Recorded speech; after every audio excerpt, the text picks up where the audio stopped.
চট্টগ্রামে চিন্ময়ের অনুসারীদের তাণ্ডবে আইনজীবী সাইফুল ইসলাম আলিফ হত্যার প্রতিবাদে কর্মবিরতি পালন করছেন আইনজীবীরা। সকাল থেকে বন্ধ রয়েছে চট্টগ্রামের ৭৪টি আদালতের কার্যক্রম। সকাল থেকে আইনজীবীরা আদালত প্রাঙ্গণে জড়ো হয়ে হত্যাকারীদের গ্রেফতারের দাবিতে প্রতিবাদ সমাবেশ করছেন। আদালতে সাইফুলের মৃতদেহ নিয়ে আসা হলে কান্নায় ভেঙে পড়েন সহকর্মীরা। তারা অবিলম্বে হত্যাকারীদের গ্রেফতার ও বিচার দাবি করেন। চট্টগ্রাম থেকে হাসান ফেরদৌসের তথ্যের ডেস্ক রিপোর্ট। সকাল 10:30টার দিকে আদালত চত্বরে জড়ো হয় রাজনীতিবিদ, আইনজীবী, বৈষম্য বিরোধী ছাত্র আন্দোলনের সমন্বয়ক এবং বিভিন্ন শ্রেণী পেশার মানুষ। সেখানেই হয় আইনজীবী সাইফুল ইসলাম আলিফের প্রথম জানাজা। পরে সাইফুল ইসলাম আলিফের মরদেহ নগরের জামিয়াতুল ফালাহ মসজিদ মাঠে নিয়ে যাওয়া হয়। সেখানে হয় দ্বিতীয় জানাজা।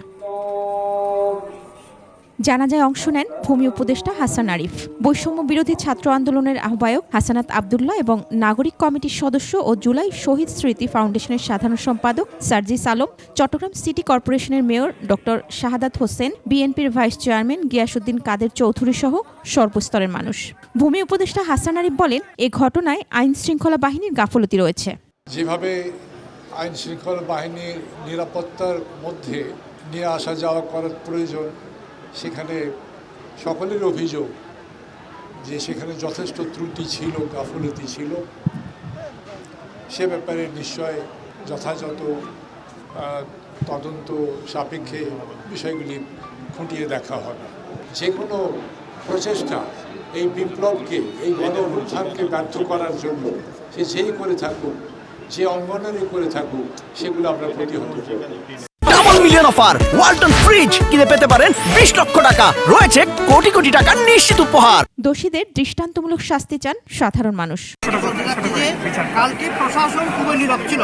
ওনারা প্রথমে আদালতের দরজা ভেঙেছে, আদালতের দরজা লাথি মেরেছে, আদালতের আদেশের প্রতি তারা অপেক্ষা করেছে, এরপরে মসজিদ ভেঙেছে, আমাদের আইনজীবী বসন্তের উপর হামলা করেছে, কিন্তু প্রশাসন খুবই নীরব ছিল। আমরা এই খুনের, এই নির্মম জবাই করে খুন করার আমরা তীব্র নিন্দা জানাচ্ছি এবং দ্রুত ট্রাইব্যুনালে এদের বিচার চাচ্ছি। এদিকে ঘটনায় এখনো পর্যন্ত 30 জনকে আটক করা হয়েছে। মহিমা পলি, ডেস্ক রিপোর্ট, 21 টেলিভিশন।